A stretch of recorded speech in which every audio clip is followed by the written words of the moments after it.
It's time for this week's episode of Brandon Sports Talk, featuring in-depth interviews from those who are trending in the world of athletics. And now, here's the host of Brandon Sports Talk, Brandon Pate.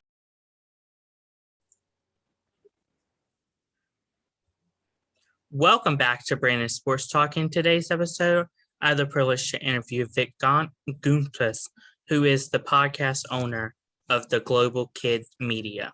How are you doing today? I'm doing great. Thank you for having me.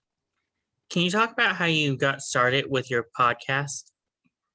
Yeah, I actually got started before the podcast was in-person interviewing. And, I always wanted to show kids that they could do things at a young age. And I thought, what better way to do that than to be an example of that? And so, my parents always said, you want to see something in the world, you got to be that person. And I worked towards it, and I've worked up to 1,500 celebrity interviews. And over COVID-19, during the quarantine, I decided to let me start my own show and do things virtually. So I've done about 250 plus episodes through Instagram Live, and I've talked to a lot of cool people. So, that's a little bit about how I got started and what I've been doing. Of course, as you said, you've done 15,000, correct? Interviews? 1,500. Oh, 1,500 interviews. How do you go about getting those kind of people? I would say that the biggest thing is a lot of people don't realize, I see people all the time, man, you got this person, it must have been easier. It must have been this or that. But people might not see behind the scenes of what I do is I might be standing outside of a hotel or standing outside of a stadium for hours to get that opportunity. And it might not even be directly with that person. We were talking off camera how, I met one person, they connected me with another, and that led to another thing. So, it's crazy how the world works, but it's a lot of hours of grinding. How did you come up with the name of your podcast, Global Kid Media? Yeah, Global Kid Media, I think, that's one that started a little bit before the podcast as well. It was just, I want to inspire people all over the world. It's got to be the kids, and, it's in media. So pretty much came around, you can see the logo behind me there. See that? So, those colors are kind of based off something as well. The global is in green and blue, representing the environment. I'm very passionate about the environment and different environmental causes. Kid is in pink and blue, boys and girls all over the world. I want to show them that they can do things young and nobody can stop them. And then media is in fire colors. I want to create a spark. I want to create a fire in media, a little bit different. That's amazing how you designed your logo to represent that. Of course, who are some of the notable people that you've interviewed, and how did you go about getting some of the people? Yeah, some of the big names that people might recognize are, in the NFL, Patrick Mahomes and Deion Sanders. I've interviewed about 200 NFL players, but those are, of course, probably the two that stand out. On the NBA side, Giannis Antetokounmpo, Derrick Rose, and others, Magic Johnson as well. And, through college sports, I've talked to a lot of stars there, Coach K, Coach Williams, Coach Izzo. So those might be some of the names that stand out. Like I said, it's all grinding. It's all meeting people and standing hours and hours on end outside of somewhere just to put yourself in that right place, if you know what I'm saying. So that's how those opportunities come about. And, I wouldn't even necessarily say those big names are my favorite part of it. It's definitely cool to be able to have that interview, but it's even cooler to learn their advice and, some of the things that happen off the camera that really will help you go far in your career. Because I feel like sometimes people don't realize these are real people as well. They've got the name that they're a celebrity, they're good at what they do, but outside of that, they're a person. They breathe like me, they eat like me, they hair like all of us, right? They see with their eyes like us, and to have that human interaction with them is really special. Going to, of course, interviewing Roy Williams and Mike Krzyzewski, what was that feeling like of interviewing two legendary coaches of college basketball? Yeah, that feeling was just trying to soak up all the knowledge you can. Honestly, I play sports as well, so the basketball side of things, I'm constantly trying to learn and get better and get their tips there. And you learn about life from talking to legends in a game like that.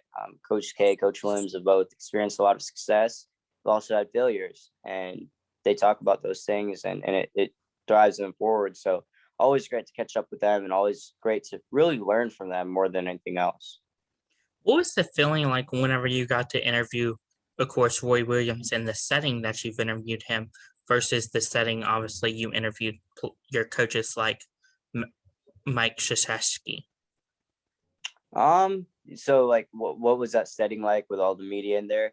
Yes, what was that setting like? I mean, that's actually something that I feel honored to do, because there's no other kids in the media room. You look around, and I'm the only kid there, so it's always pretty cool to be that only young person in the room, and to see all the other media and be like, man, I got to get more kids in here, and be maybe I'm breaking a barrier, right? And so that's always a cool feeling. What is that feeling like to break barriers with sports media of being just a kid versus, let's say, me, who I'm in my upper 20s, where like I have more time and more, I'm higher up. Yeah, I mean, I would say, and age is just, when it comes to opportunities, when it comes to life, age is a number. You can put a restriction on it, or you can use it as maybe an advantage, or you can use it as, man, who cares how old I am? I got a passion, I'm going to pursue it. And I think that's a message, especially for kids, because I feel like kids sometimes limit themselves, that I've got to be 20, 30, 40 years old till I start. And that's not true. You can start at 5, you can start at 10, you can start at 15. Because guess what? Watch this. By the time you're 20 or 30, you'll be so far ahead of the game, and you'll be able to get to where you want to be. And even people who are 20, 30, 40, 50, 60, whatever, may say I'm too old, or they might have another viewpoint on something. It's never like that. If you want to do something, go all in. You never know where you'll end up. That's so inspiring that you started at a young age. Can you talk about, of course, the moment, of course, interviewing NFL players like Patrick Mahomes and what that was like, as he has been a, a pretty good figure in the NFL and people know him pretty well? Yeah, Patrick Mahomes is, I'll speak on that for a second. The setting I was interviewing him at it was a Pro Bowl in 2019, and it was actually a community day. So he was playing flag football with some kids from the Special Olympics, and other programs, and just to see how dedicated he was in his community, to see how much he gave back. And if you look back at the interview, he actually says one of my goals is to start a foundation to go big with that. And then a year after that interview, his 15 in the Mahomes Foundation launched, and obviously now doing some huge things. So again, a real life moment, more so than the football side of him. Just that real world, real life moment with Patrick Mahomes there was pretty dope. Just like any NFL player, when I think about, when it comes to being a real person, to Saquon Barkley, his interactions are always, he's a humble guy. Most of these guys are humble guys. We see them on the football field, but outside, they're real people as well. I keep emphasizing that, but that's what it's about. What was that moment like? Of course, as you said, Patrick Mahomes is now started a foundation, but before he ever started it, you knew about him starting a foundation. What was that moment like for you? I think it was something that was kind of, he had talked a lot about it, not just to me, to national media and to other people about it as well. But I think it was inspiring to know that, look, see someone like Patrick Mahomes, he's on the top of the NFL. Some might say the top of the world as far as sports go, but he's so humble enough to have his foundation to give back. So that feeling was really motivational to share that with my audience. And like I said, it's not just him; it's so many NFL players who do things in their community, who give back and who care.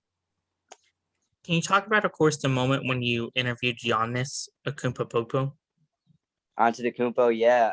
Giannis is that's probably the most humble athlete I've ever interviewed ever. It was actually, I was interviewing him, and it was in a locker room setting. So how those usually work is, I ask a question, then another media asks a question. So I asked my question, turn off the camera. It was the next person's turn. He actually stopped the rest of the media. He said, I want to keep talking to this kid, because I don't get to talk to kids that much. And that was one of, nobody's ever really done that before. And it's not just how he treated me. You see video clips go viral all the time about Giannis, and that's just who he is. And you think about where he comes from and where he's gotten to. It's truly, truly motivational. Can you talk about, of course, your interview style of, obviously you've been in the locker room settings and then obviously you've been in training camp settings and stuff like that. What is the big differences and what are some of the similarities? Yeah. Sometimes in a locker room, you don't know what to expect. You could go into a locker room of a winning team. They're free, they're loose, they're happy. Or you go to the losing team and, I've covered an NCAA tournament. The losing team is out. All their hard work of the season is over. So you've always got to be really careful with how you ask questions. You have to be respectful and you have to be caring because you got to understand what setting you are. Now at a training camp, most of the guys are excited to be there. A lot of them are rookies or whatever, having made their dream of the NFL and doing well. So every circumstance is different, and every one of it is cool.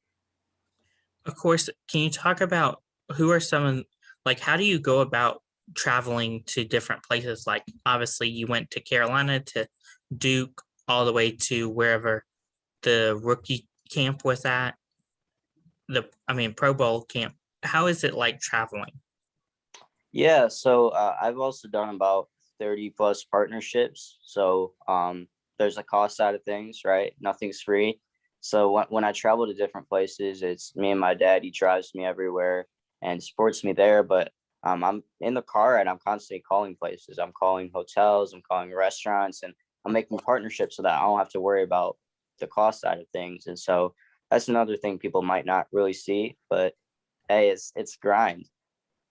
What are some of your future plans with your podcast and some of the future interviews you plan on interviewing? Yeah, as far as interviews, I'm not sure yet what's gonna come. A lot of these things come up last minute, so y'all have to stay tuned for that. But as far as the future plans with the podcast, I think bigger than just the podcast, I want to start a clothing line and get that going. Like I know a lot of creators want to do, so that's one of my goals. In the process of writing a book and taking in that experience and learning about those stories. So it's another cool experience. NFTs are big right now. I'd like to get involved in the NFT world. So it's a lot of things that I want to do. I think naturally you're attracted to do everything that you can, and that's similar with me. So we take it a day at a time and see what opportunities come up. Can you talk about, of course, the moment that you got to interview Dr. Jen Walker, as that's how I met you from her? Yeah. She's awesome. I had her on my show, my Instagram live show, and obviously an inspiring story. Someone who has broken a barrier for sure. I talk about I want to break a barrier. That's the kind of person you look up to who's already done it. So another case scenario, me learning a lot. Of course, are you planning on interviewing other professional people, like, let's say, Carolina Panthers, any Steelers players? Yeah, 100%. Like I said, any opportunity that comes up, I'm ready, and things will come up, I'm sure. I've interviewed JuJu on the Steelers, who's of course a star there. So we'll see. We'll see what opportunities come up, and you best believe I'm gonna be there. What was that experience like interviewing JuJu, as he is a very fun, loving person when it comes to media? Yeah, this was also the Pro Bowl, so just a cool guy. You see him playing around with everyone and just having a good time, and he's a loose person, a fun person, has a social media presence. We want to talk about TikTok. That's the guy who you're looking at there. But like you said, he's just a fun guy. What is something that you learn now that you didn't know before starting, of course, Global Kids Media? Before Global Kid Media, I think I kind of looked at athletes as they're superior to everyone, and then just probably 2 interviews in, I learned that they're not. And now I've done 1,500, but within it doesn't take a lot to learn that these are regular people and they're just like me and you. And so, like I said, I play sports. I aspire to be an athlete one day as well, and um, just cool to learn. What advice would you have future people looking to start their own sports podcast to interview professional athletes? Yeah, that's a great question. The best advice I can give to anyone who wants to interview these people is stick with it. You're going to get a lot of no's. 99% of more than 99%, really 99.9% of everyone I reach out to is a no. that means, you look at the number of interviews I have, imagine how many people I'm really reaching out to if that's only 0.1% of people saying yes. So you always got to reach out. You always got to ask. Don't be afraid to ask questions. Don't be afraid to ask for something, because otherwise you're not going to get it. Where can my listeners find you at on social media? Yeah, absolutely. It's just at Global Kid, KID Media, at Global Kid Media on Instagram, Twitter, TikTok, YouTube. So go check it out. Thank you again for your interview and best of luck in your future with Global Kid Media. Thank you. Keep it up. You can find Brandon Sports Talk on Facebook at Brandon Sports Talk, Instagram at Brandon Sports Talk, Twitter at Talk_Brandon, and you can find me on YouTube at Brandon Sports Talk. Don't forget to like, comment, and subscribe. Thank you again for your interview and best of luck in your future. Thank you so much. You've been watching Brandon Sports Talk. Please feel free to like, share, and subscribe to Brandon Sports Talk on social media and on YouTube.